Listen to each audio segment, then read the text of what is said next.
אבי, קום, בוא תשחק איתי פוקר טאקי. אבי. אבי.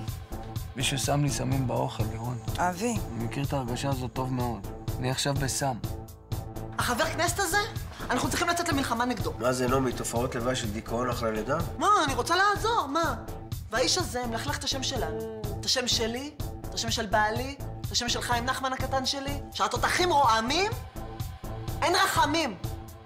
אני מבקש 50%, ואז אני מתפשר על 50%, ואז אתה מבקש ממני עוד קצת, ואני יורד ל-50%. אם אתה לא שולח לי חוזה שותפות מלא וחתום תוך חצי שעה, אני שורף לך משאית כל שעה.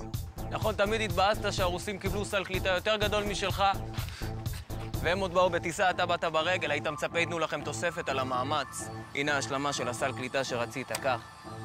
לא שווה לך לחטוף כדור בשביל הבוסים שלך. משה פדלון לא חתם. הוא השאיר לך הודעה. גש ליגאל מזרחי, הוא מייצג אותנו מולך. אתה רוצה דבר אחד, אבל אבא שלך רוצה דבר אחר. חוץ מזה, ראשון זה אזור שליטה שלי. ואם אתה נכנס לשם בלי רשות, אתה כאילו עושה לי אצבע משולשת בפנים לפני כולם. כל מקום שאנחנו פונים, שם הוא עומד. הנאצי הכלב הזה. אנחנו חייבים לעשות את המהלך הזה עליו. בולדוג ייתן לך שמות של מחסלים.